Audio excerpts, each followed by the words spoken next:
this is Dr. Vineta from Vibe Ayurveda, Doctor of Ayurvedic Medicine, the traditional Indian medical science or the legacy. When we talk about Ayurveda, it's not that we are talking about just the medicine. We're talking about the food, the diet, lifestyle, eating habits of the people, nutrition, and especially at this critical time and unprecedented crisis time with COVID-19, we all are at home, but I wouldn't use the term lockdown because we are not locked down. When we talk about staying at home, it's about staying together, connecting with each one of the family members, keeping the social distancing in mind, washing the hands, keeping the hygiene, and all these things that are very, very important as per the health precautions. Then when we talk about following the lifestyle, Ayurveda has a lot to offer. When we talk about the food, we don't talk about just the Indian food or the curries. And it doesn't just means when we're talking about Indian food that we're talking about the curries. The Indian food is referred to as an Ayurvedic diet. It doesn't have to be vegetarian. It can be non-vegetarian because Ayurveda never refers to the vegetarianism. But yes, in our scriptures, mainly there is a reference like to the plant-based diet, which is called Ayurvedic food or vegetarian diet or a plant-based diet, which is more about talking about the Sattvik, Pathya or balanced lifestyle. To have a healthy food, the food is a Sattvik food. Why do we use the term Sattvik?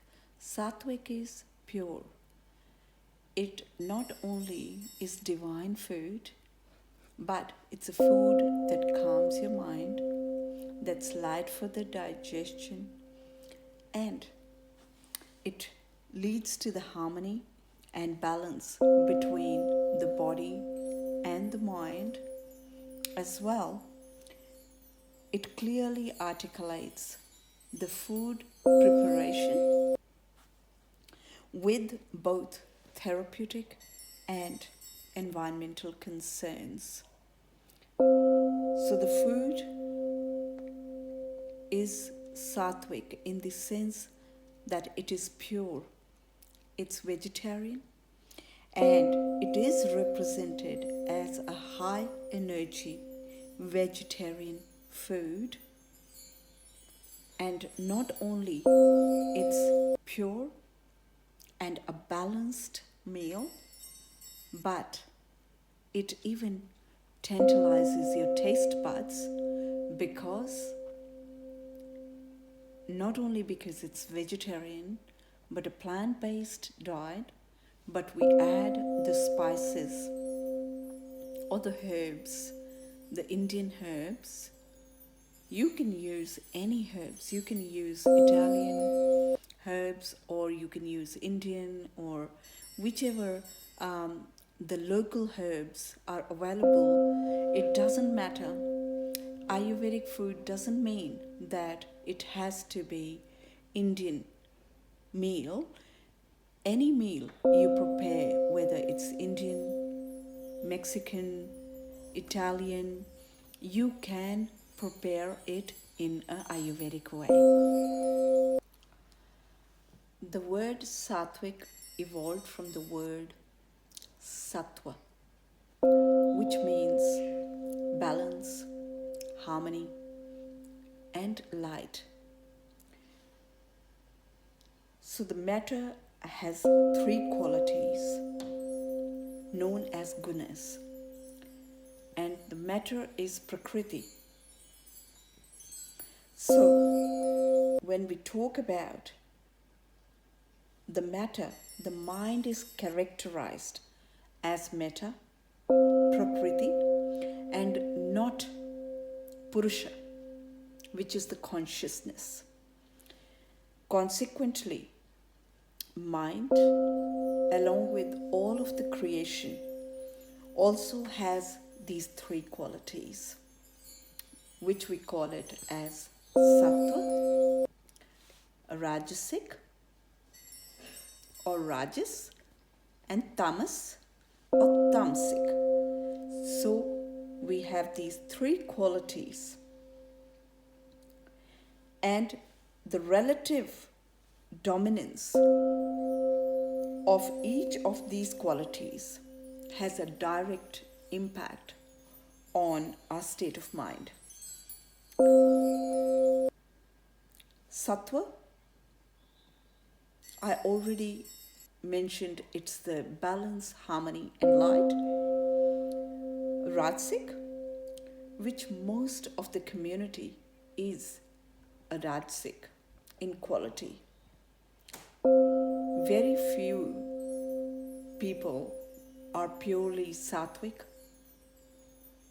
It's either Rajasic or it's Tamasic.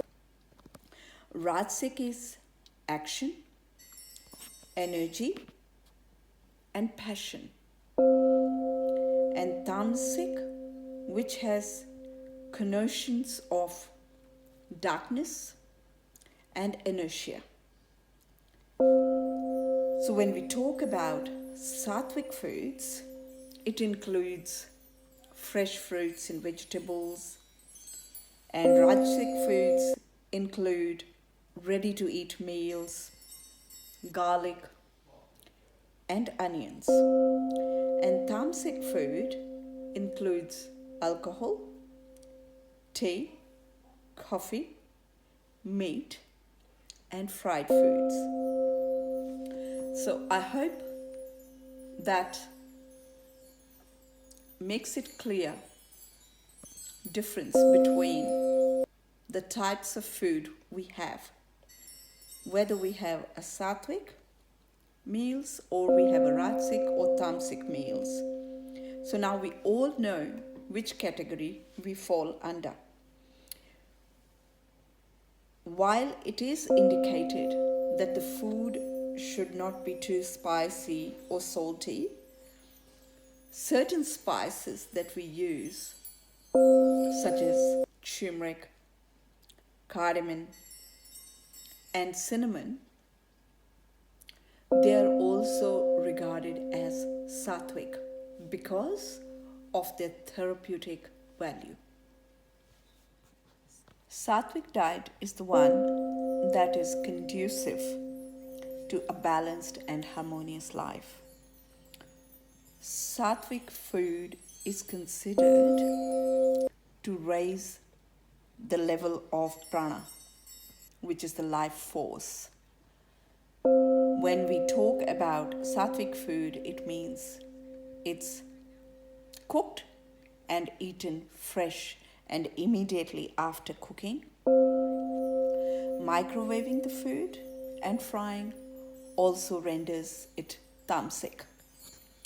So when we talk about Sattvik food, it brings equanimity, calmness, happiness, creativity, sense of serenity, and Sattvik diet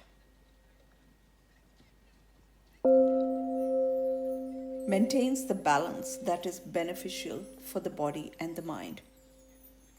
So when we talk about Sattvik food, it makes the mind more clear, comprehensible, virtuous. And when we talk about Rajasic food, it makes you agitated, uncertain, you feel unstable and overwhelmed by tamasic food. It is dark, confused, passionate, and bestial. The rasic food often makes and gives restlessness in the body and too many desires and emotions that come out. And tamasic food is the food that brings the prana down and makes you less focused, less sharp, less energized. The rajasic food causes energy to manifest as nervousness, aggression, bullishness. Hence, Sattvik foods are the only foods that maintains the balance that is beneficial to the body and the mind. Sattvik foods are not only about the ingredients, but also the way of cooking.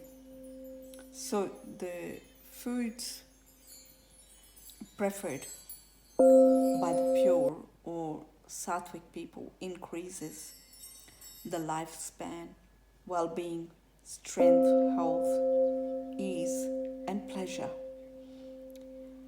They're flavorsome, mild, firm textured, and easy to swallow. So the foods desired by the passionate or the rajasic are mostly the pungent, bitter, spicy, hot, salty, sharp, dry, burning. They can cause pain, anguish, and sickness. People of darkness prefer food that is like raw, tasteless, putrid, left to stand overnight, leavings, and the food rejected for sacrifice. Hence, when we talk about Ayurvedic diet or Ayurveda, as I even mentioned before, it's not just limited to the Indian cuisine. So you can create Sattvik recipes, whatever food you cook, because that's all matters. Like if you are cooking the food when you are sad or angry, it will spoil the whole energy of the food. We should be happy and calm when we prepare the food. We should cook with lots of love. These things will have an impact on the food. Like there is a prayer in Sanskrit, Annadata Sukhi Bhava. Let the giver of the food be happy. So that involves the farmers and not only the people who are producing the food, but even the one who is cooking, and then the one who is eating. So we bless all of them, and the vibrations created through the chanting when you're cooking, it not only brings harmony and balance to all the aspects of the food preparation, but consumption too. Thank you. I hope you liked this video. Please make sure to like and subscribe.